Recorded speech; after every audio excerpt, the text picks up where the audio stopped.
our event.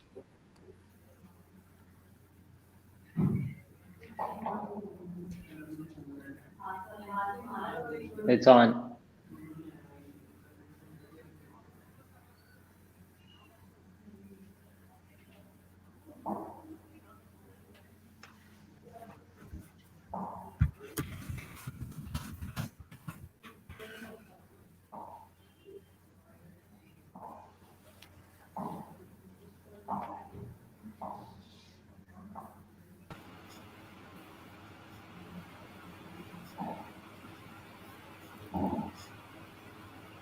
Hello, everyone. Thank you for joining us. Quick introduction to the event. Snack Video has partnered with the Express Tribune to bring you this virtual panel with a bunch of experts, industry experts, to have a discussion on how all stakeholders in our ecosystem, from the government to civil society to platform operators to content creators, can all contribute and play our part in guarding and enhancing the safety and security of online users, online media, and continue to build and enhance a safer digital Pakistan. So I want to invite all of my panelists to introduce themselves one by one. First up, we have Naeemuddin Sayed from Snack Video itself. Please, Naeem Saab, tell us a little bit about you.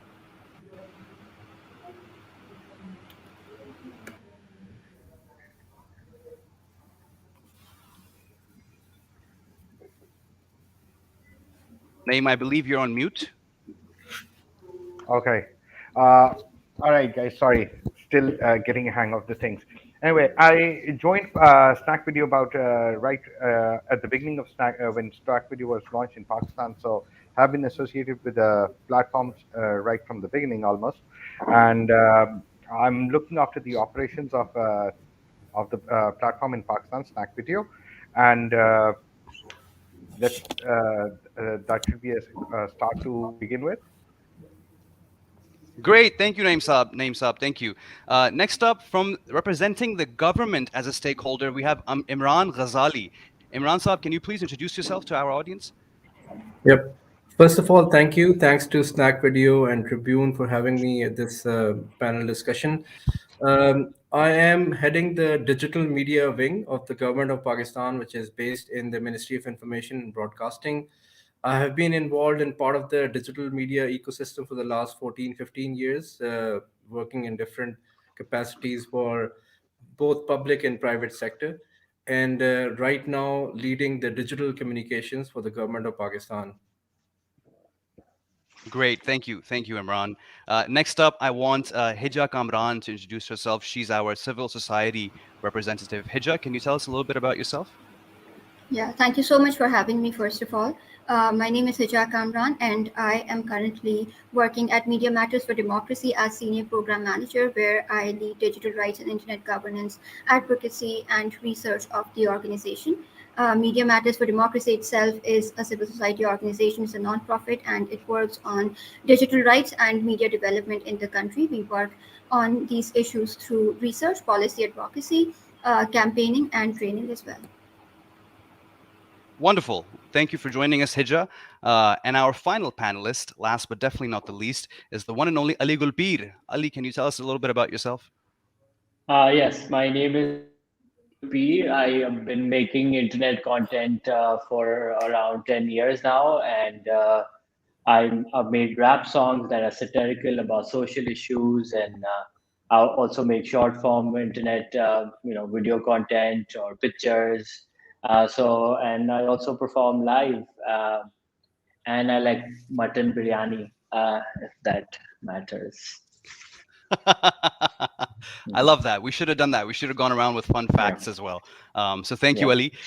I am the moderator for today's event. My name is Seth. I head marketing and PR at Dastagir, which is a B2B e-commerce company. So we'll jump right into it. And I want to start with a little bit of context on the government, which has been the main driver or one of the main drivers in digital transformation in Pakistan. Over the last decade, especially, we've seen a lot of improvements, but especially in the last 2 years, right after COVID. people have been relying so much on digital tools to go about their daily lives, and connectivity is increasing everywhere. We see that a lot now. And actually, there's been a 35% increase in the growth of e-commerce in terms of revenue, and a 100% increase in the number of digital firms, including social media. So, I'd like Imran Ghazali to address this point first, and then we can have a discussion on it. What has the government done well, and what do you think that you guys have achieved the right way? That you figured out the playbook for. Yep. So first of all, I think in terms of when we talk about access, currently there are more than 106 billion people in Pakistan who have access to the internet through broadband, 3G and 4G. And this is rapid growth that we have seen in the last few years. And last couple of years ago, this number was around 70, 75 million, and now it has crossed 100 million. So, of course, this is one big thing, that more people have access to the internet, they can go online. And then, of course, it supports the digital ecosystem. We've seen a lot of people using the internet for small businesses, people setting up businesses on using social media. And then, when we talk about the digital platforms also, we've also seen a rapid growth in that also. If I remember, in 2013, there were around 8 million people on Facebook. And now that number has crossed 50 million. And we all have seen, so many small businesses, they've started off from Facebook.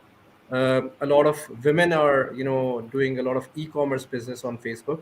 So this is all, I think that's being supported by the government.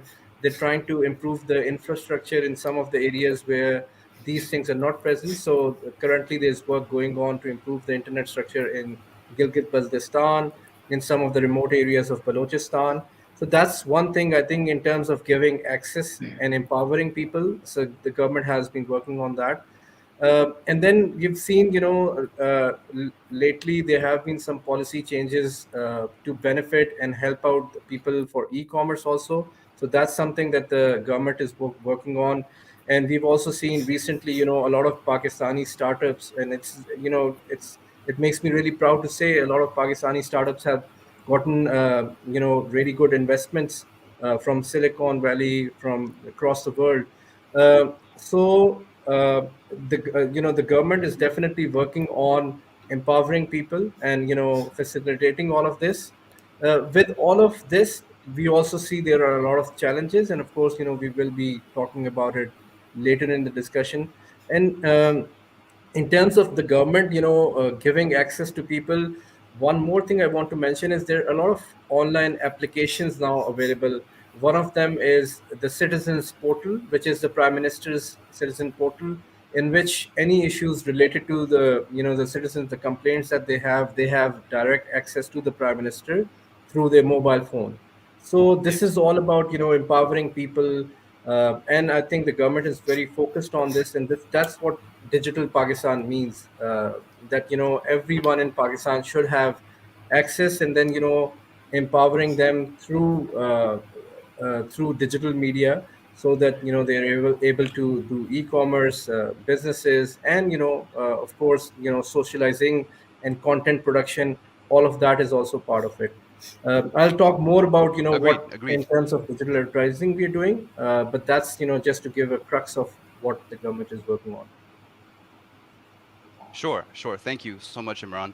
And Hija, we'd love to hear from you as well. Of course, as a civil society representative, you work closely with the government stakeholders to improve and lobby for better policies for the average person, average citizen in Pakistan. And so I'd love to hear from you on what you think the government has done well, what sort of regulatory improvements we have seen and will continue to see in the coming future.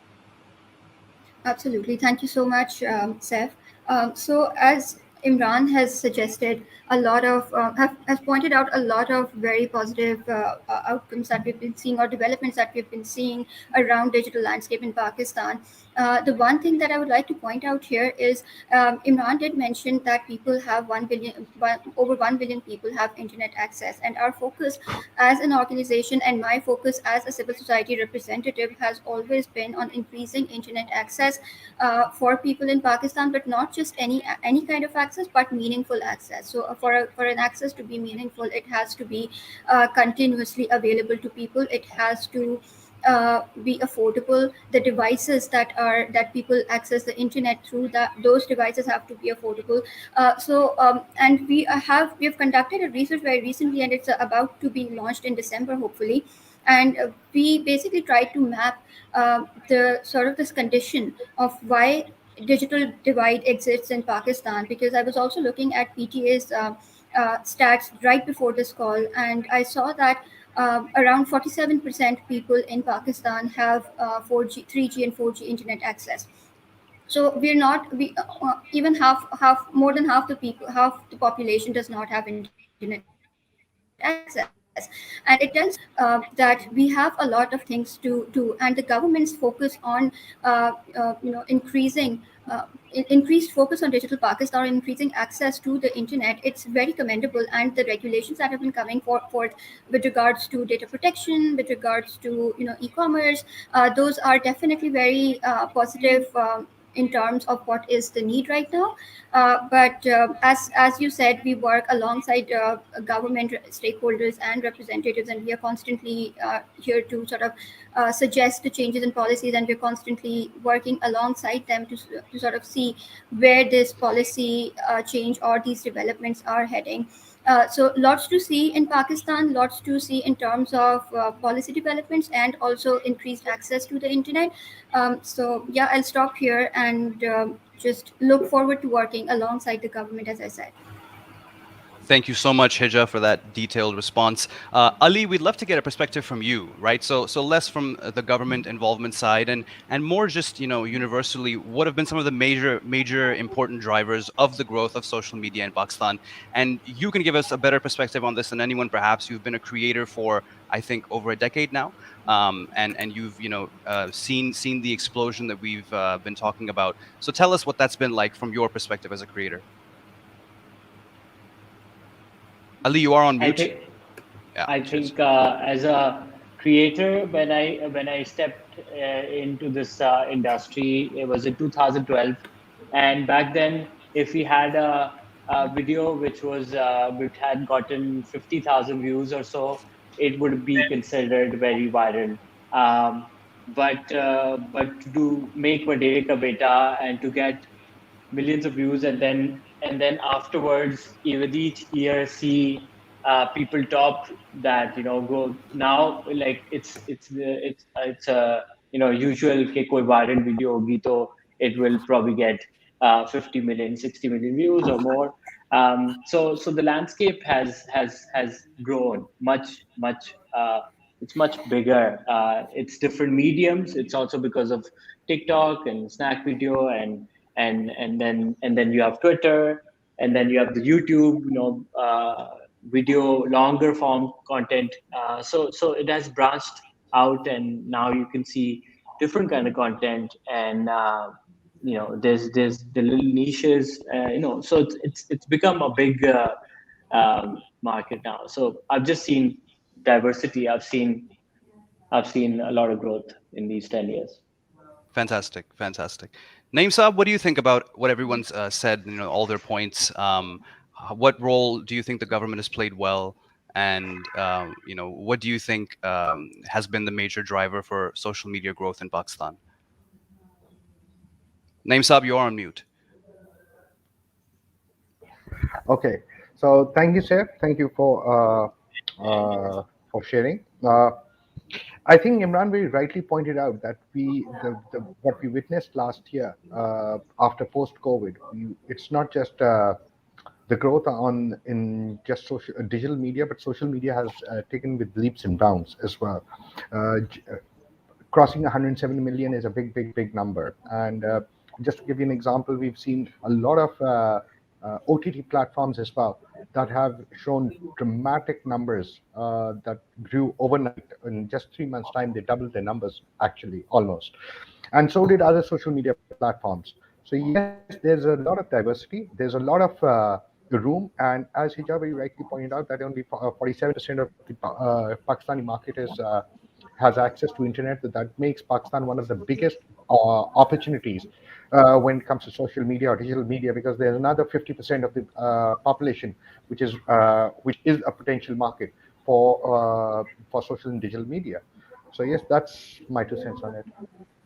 Fantastic, and Naeem Saab, I wanna stay with you for my next question as well. That we know in Pakistan there's a huge youth bulge, right? Over 100 million people under the age of 30, and that's also a lot of the reason why, as Imran mentioned, startups are raising funds, and there's a lot of momentum in that market. Is for the same reason, right? That we see the same sort of demographics that we've seen in other emerging markets that have now exploded as startup markets as well. And so, how does that impact the development of social media? Right, and also with that youth bulge and with that social media growth, what type of opportunities are created for innovation, entrepreneurship, startups, technology driven companies? Well, Saif, you gave the numbers, but in percentage terms, it's about 65% of the population of Pakistan is below the age of 30. So Yeah. that's a huge number. And that is what the prime universe of any social media comprises upon.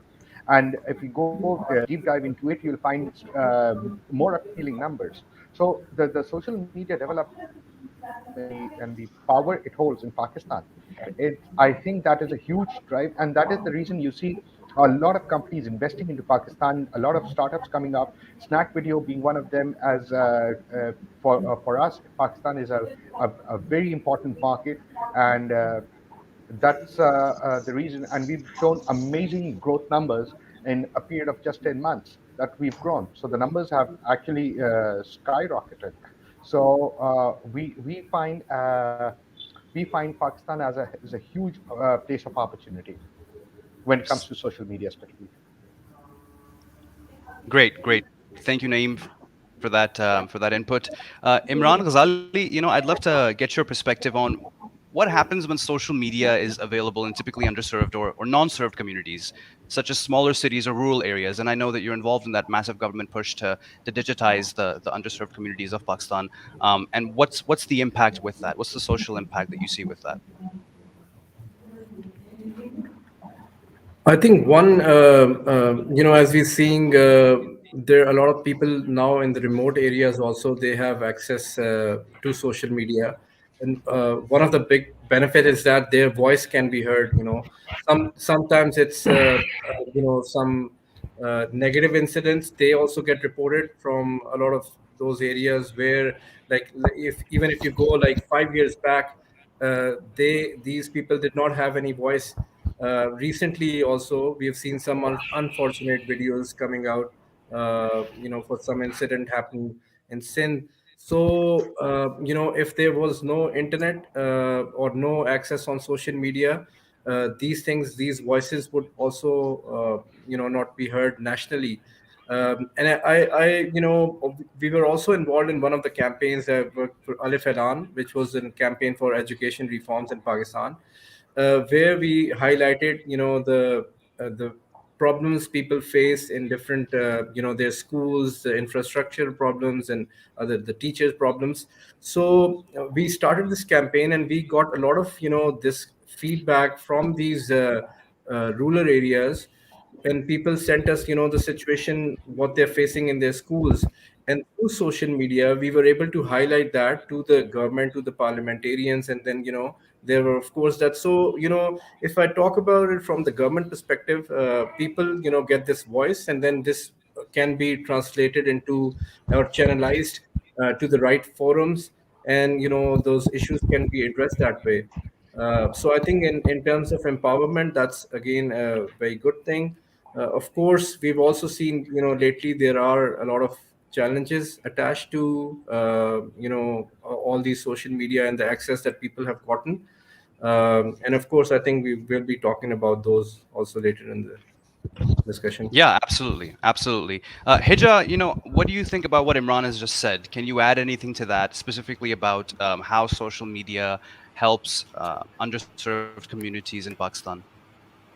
Yes, so adding to what Imran has said, I think when people in underserved communities have access, we've seen how different kinds of people have started to appear on social media. If you're active on Twitter, if you're active on Facebook or Instagram, you see a certain demographic on these platforms. But if you go on TikTok or Snack Video or any of the other platforms, including Bigo Live, you see very different kinds of demographics on these platforms, and then this content is also cross posted, so there is definitely representation through these platforms. And we say this in civil society discussions a lot, that uh, these platforms do democratize the internet, and they make it available for people who have not had access before, or people who have not been able to understand how technology or how social media works, because these platforms do not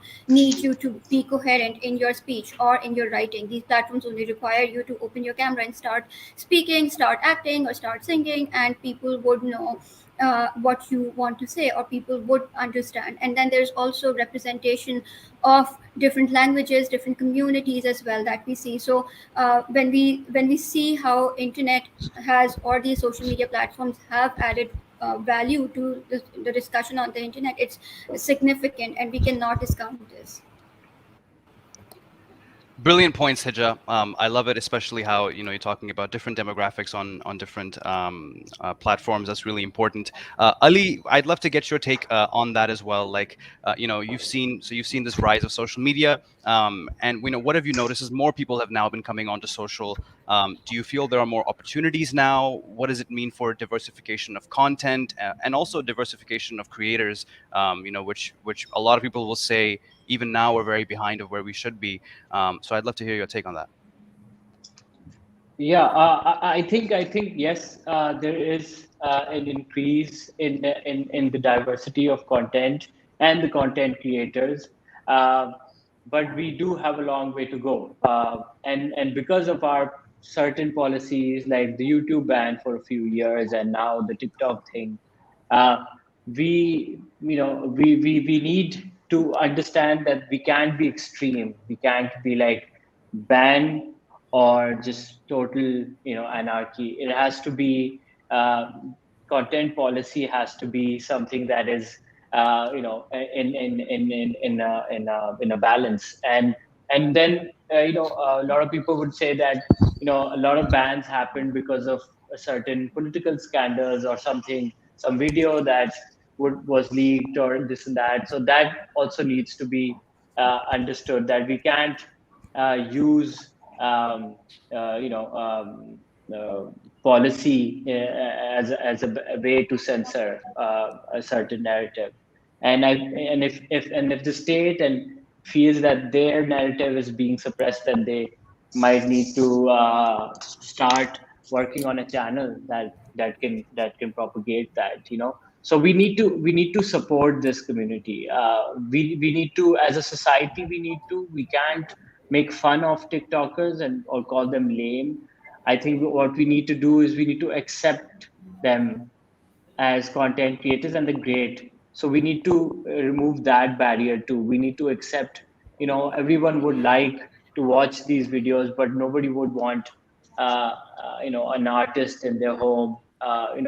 So there are a lot of things that go with it. A lot of Yeah, people. Ali, I'm So sorry to cut in. I wanna keep you on that point and just ask you a follow-up question. What do you think is the difference or difference in impact between traditional social media and what we've seen now as the new rise of short-form video apps, live streaming apps? I think the short form video apps give you um, more freedom and more. You just need a phone and get a good story or whatever you want to do, a good idea, and you can make it. You could be a brick maker in some small town, or you could be living large. It doesn't matter. The camera does not matter. It's what you got to say. It's what you got to do. and that breaks down everything. Like why did we need social media so bad? Because of traditional media, because वहाँ पे एक सेठ बैठा हुआ है, and that boss is going to decide what will be the drama and what will be the topic, and if he doesn't like your idea, you're not getting any airplay. But now everyone has airplay, and the audience is the judge who will get more views, and if you get more views, you'll get more money, and brands will like you, and you'll get, it's so yeah, definitely. No, thank you, Ali. Thank you for that explanation. And Naeem Saab, speaking of short video, and this new rise in social media, can you tell us about how you would describe the community of users on Snack Video in Pakistan? And obviously, it's a huge market for you, so we'd love to understand that. How would you say the Pakistani Snack Video user is different from some of the other countries you operate in?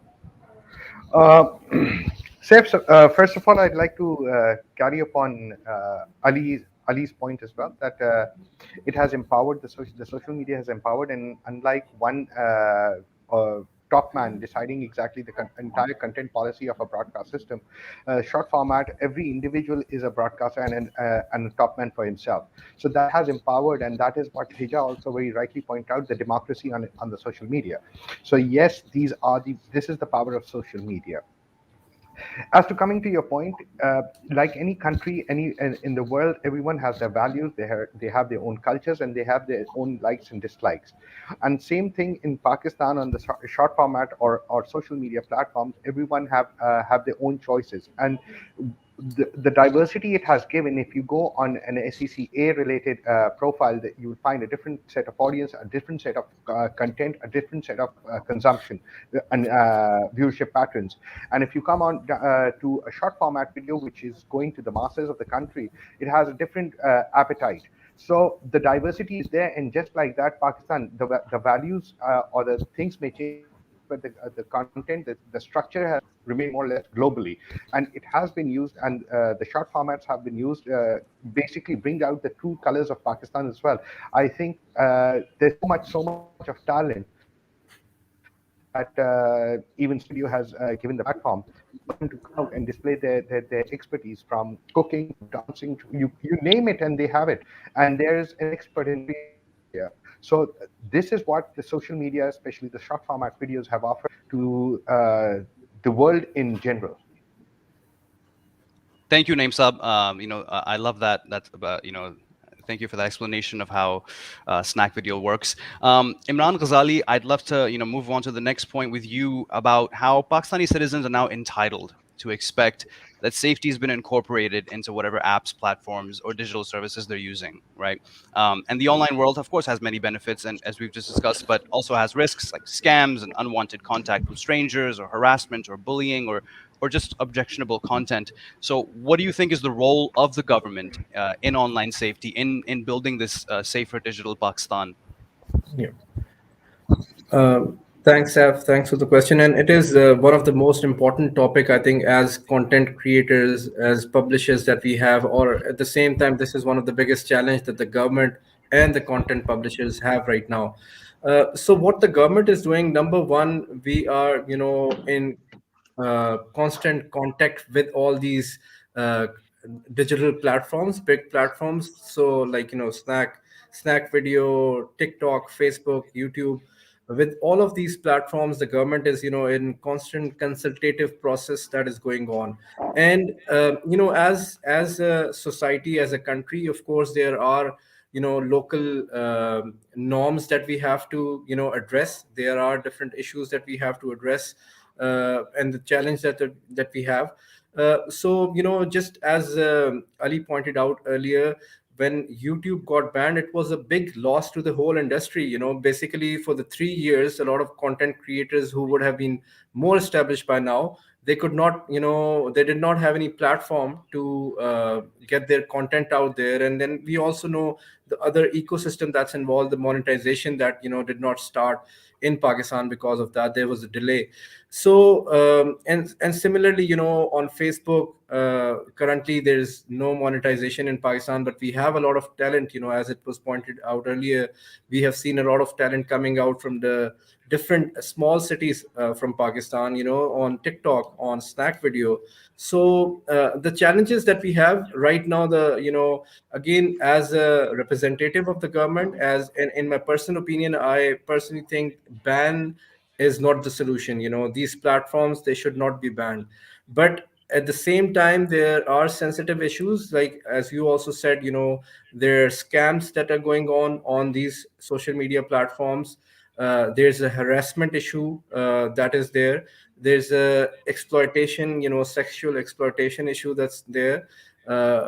Child pornography. According to the Facebook statistics, unfortunately, Pakistan is one of those countries in which it's the highest number of child pornographic content is uploaded. So these are very serious issues. They need to be addressed by the government. So as I said, the government is in consultation with these platform on how these issues can be addressed.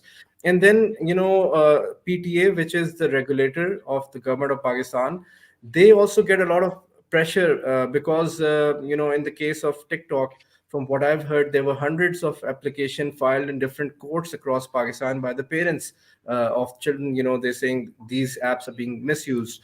So this is a challenging situation and an evolving situation. But as the government, and recently there's also a national social media working committee that's been formed, and it's been convened by Dr. Mueed Yusuf, and Prime Minister's focal That's person on right. digital media. He's also part of it, and different Yeah. stakeholders are part of it. So through that, we are in contact with the digital platforms to address these issues. But at the same time, I think as we say, the show must go on. So these Yeah. platforms should, continue to flourish. But we Exactly. have to also address these sensitivities that are there. No, thank you, Imran. I think that inspires a lot of confidence. And Hijra, I want to move on to you with my next point. Which is given that online safety is a complex and constantly evolving issue, user safety and online harm data in Pakistan. Why and how are these concerning, or how can different stakeholders keep abreast of the challenges in attitudes, and how should we hold digital platforms to account? I would first like to begin with what Imran had said regarding banning or regulating the content on social media in Pakistan. I think there is a need to, and I'm really glad to hear that the government does not support the banning or censorship in the country. That's really delightful to hear. But at the same time, I would also like to sort of point out that these problems, although like Imran has pointed out, that Facebook suggests that. Pakistan is the high the child sexual abuse content gets uploaded on Facebook from Pakistan, and it's one of the highest uploaders. So we have to understand that the problem is not these platforms, or we have to understand that the internet is not the problem. The problem is coming from somewhere else, which is the society itself and the social media companies or the platforms that we navigate on the internet. These the people who are navigating it alongside us, they are coming from the same society that we're coming from. So in order to regulate the internet, we have to address these problems on in the real world, in the offline world, and to sort of focus on how to move people past these challenges, because that is the only way these challenges can be addressed on the internet as well. Because a person who's walking on the streets and harassing the women or harassing children on the streets, when they come on the internet and they see a public space where they have access to speak to millions of people, they are going to project the same mentality on these people or on these platforms as well.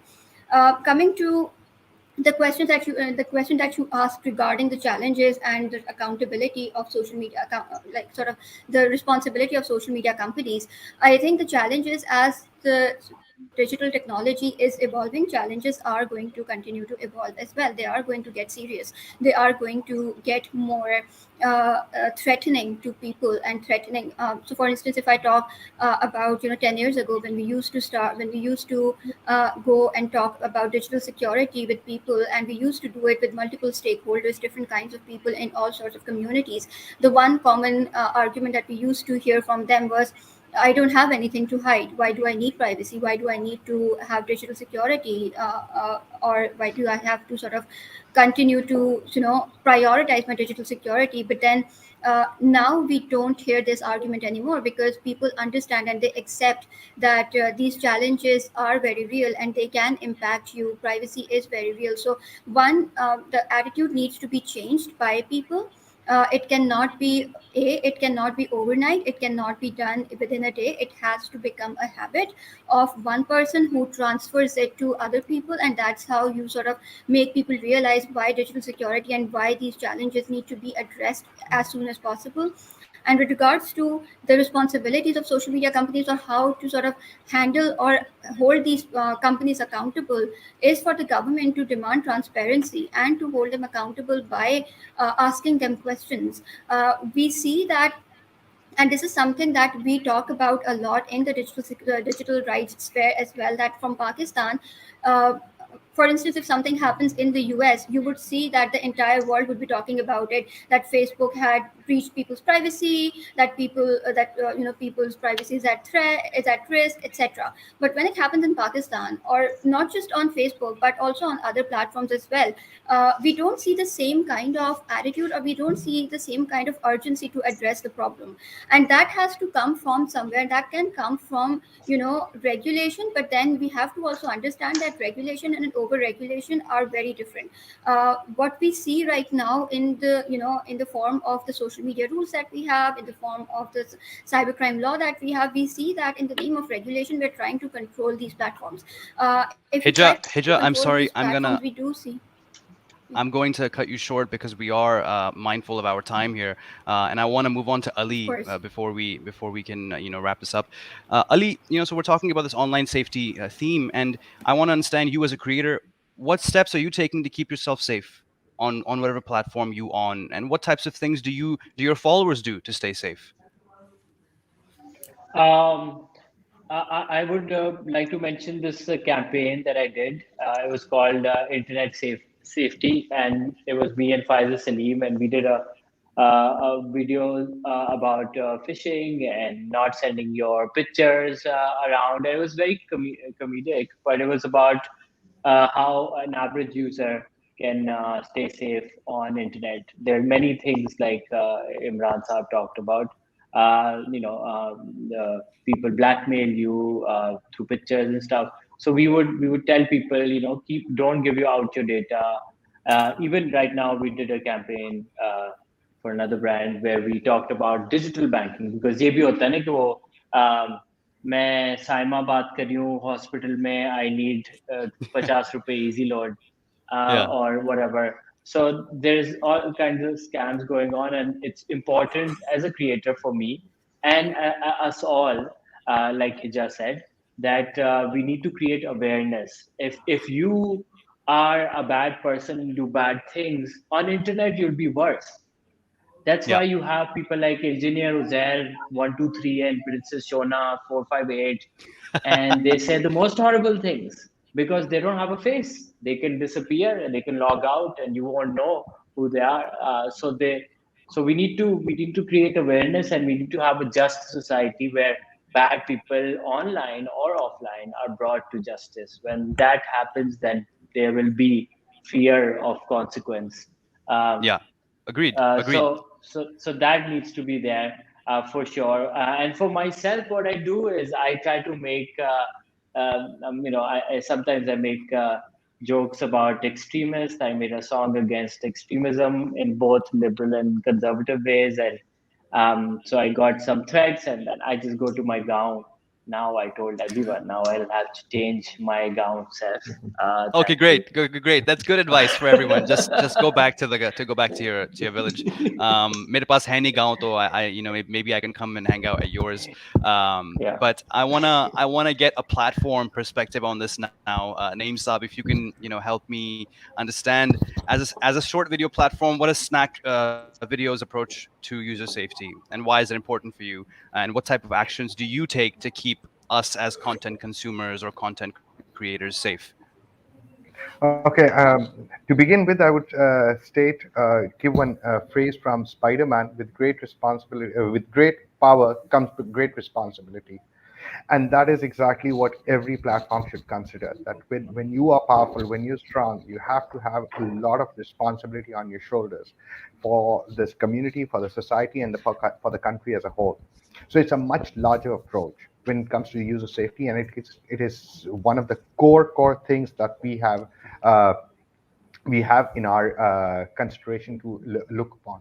So uh, it's important because it is very important, safe, uh, because we believe that a safe and supportive community is a primary building block for Yeah. users to express themselves in a way they feel comfortable to. And and as a platform, our trust and safety teams provide that safe and positive environment. So if we go a bit forward, it's not as easy as you say. It's evolving. This entire thing is, in my opinion, the true form of digital we have seen is in the past, in Pakistan, is the last 5 years, that it has truly evolved, and it is now showing. So once it starts evolving naturally, as all my fellow panelists pointed out, that it is evolving, and it will. There's a lot of things that are happening which have to come down, some through the platform's own role, some through the government regulations, and some from the society to to take in the complete totality. So the foundation of our approach involves several elements, actually: our community guidelines and policies, how we moderate our content using a mix of people and softwares, the AI, uh, our processes to handle escalations and emergency situations, our features in app to allow users to keep safe, and also partnering with NGOs, with government agencies, with stakeholders, and definitely building a safe platform where users feel comfortable to share their content and express themselves. That's Wonderful.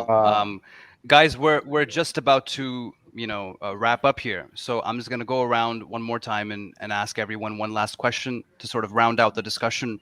Imran, starting with you, coming back to the government as a stakeholder, as we've discussed up and down now, online user safety is a real complex issue, right? And I'd like to understand from you, what types of collaborations or partnerships have you seen to be the most helpful? What would you like to see more of? And as of right now, are there any government led initiatives that will help steer the industry in the right direction on this front? So one thing that we're currently working on, of course, with Facebook, we are working on different awareness, digital literacy campaigns. With the PTA, we are also going to start a campaign on the public awareness so that people also know, some of these issues. It's very important to educate the users, on the safety issues, on the data protection, privacy protection issues. So we will be starting campaigns from the digital media wing, from the government of Pakistan on this, and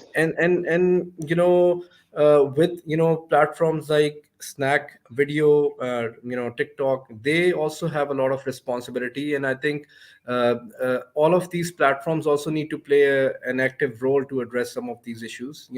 We have these challenges, like there is a lot of extremist content that is available, which is harmful. So to address all of that, we all have to come together as a society. One of the biggest challenge as the government, I think, what we face is of fake news, disinformation, misinformation. Again, with platforms, organizations like Media Matters for Democracy, we have also held workshops for our interns, for them how to tackle that. But this is again an evolving challenge, that it's a global challenge. No one has a solution for this. There are third party fact checkers. Some of them have also started working in Pakistan, but again, they are too late in terms of discrediting the misinformation. So these are some of the things, in which, again, it can't be done alone by the government. It has to be done together as, a collaborative effort with having all these stakeholders together.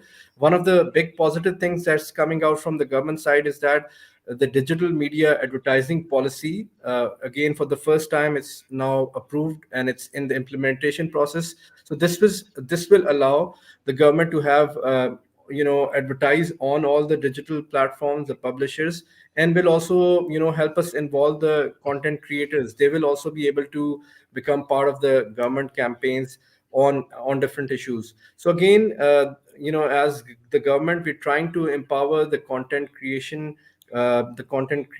community, the content creators and the publishers, and together, we have to collaborate and address these issues and resolve them. Thank you, Imran. And I really appreciate that you mentioned fake news and misinformation as well. That is obviously a huge problem. And I can also tell you that I've spent a decade working in this digital industry in Pakistan. और platforms के बारे में और ये digital tools के बारे में भी हम जो बातें कर रहे होते हैं वहाँ पे भी बहुत misinformation है. At a government or civil society level, there's a lot of misinformation and misunderstandings about platforms. जैसे आपने अभी जिक्र किया कि there's a lot of XYZ type of content where it's actually not a lot. It's actually a really, really minute percentage. And that's my leading into my next question for Hija, which is how can the industry and all the stakeholders involved promote transparency and accountability? I think, as Imran has pointed out, that it can only be done by partnerships, sort of working together and ensuring that while you're working together, you are being transparent in terms of what gets reported, what gets in the news, and what gets to sort of be fact checked. And then this one person or one entity cannot be the authority on fact checking as well, because then we would see how to eliminate, or we'd have to prioritize how to eliminate biases as well. When the government takes initiative of fact checking, they have to ensure that civil society representation or journalist community representation on these decisions of declaring something misinformation or declaring something facts has to every stakeholder has a say. And of course, it goes without saying that this fact checking that I speak of with regards to including all stakeholders is in terms of the news that is exclusive, or the news that is generally not a fact, or a not or not a public knowledge as well. Because once something is a public knowledge, it's easy for anybody to fact check. But when something needs research before fact checking, then it requires different stakeholders to be involved. So one entity cannot be the authority on fact checking. It has to be done in partnership. That's exactly what I want to hear, and I think that's exactly what we need, that kind of harmony. Moving on to Ali bhai, last question for you as well. How can users be empowered to improve their safety, and also how can creators like you work with platforms like Snack to ensure a safe and fair ecosystem for all? I think content creators can make content that creates awareness, first of all, for sure, and also propagate that in their comment section. Because a lot of time, a lot of content creators just upload their videos and do not engage, or do not have someone moderate the comments. And you could see when you take action, when you block a few people who are abusing other people, then over the course of time, you see the whole 500,000 or millions or whatever, how many likes or followers you have. Those people will become attuned to the behavior that you represent, because you're not just saying something, you're also putting into action. But yeah, I feel like a safe net is a viable internet, is a, especially in a country like Pakistan, where there's so much unemployment and lack of opportunity, because we're not doing so great. You can't shut a stream of income for a lot of people. The social media is not just fun; it's a livelihood for a lot of people, and it takes some people from rags to riches. A good TikTok creator would probably make twice as much as a BBA, a banker. And that's not putting down a banker, but we need to appreciate content creators, and we need to understand that this is an important industry that needs to be helped out.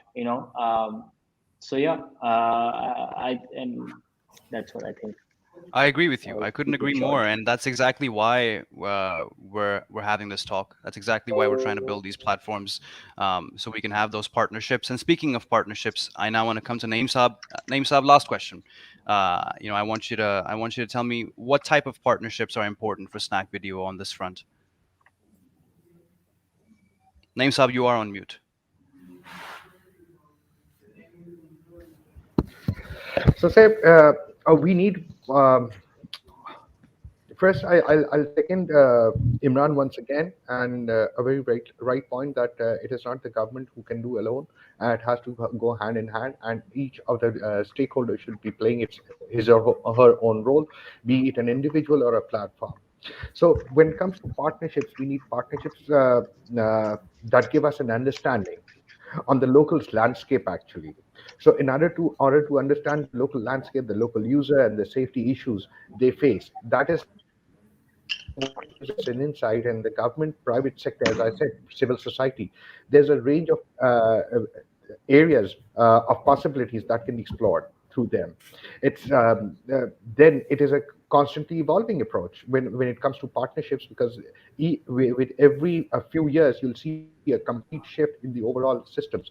Just to add one more thing, when it comes talking about partnerships, we especially when it comes to trust and safety, which is the primary topic, we at Stack Video have actually ensured that we facilitate, we provide the regulatory or the concerned authorities or the facilities from our platform.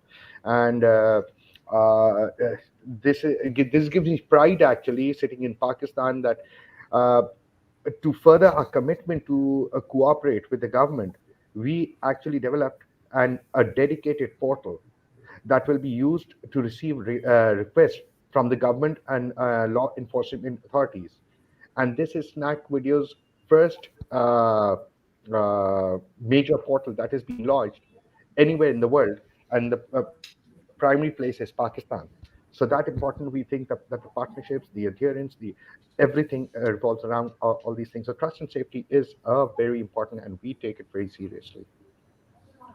Brilliant. No, I'm very glad to hear about this this portal you set up. I think is going to be a great initiative that will definitely get transferred over to other markets as well. Just a mini follow up. What more would you like to do to improve online user safety?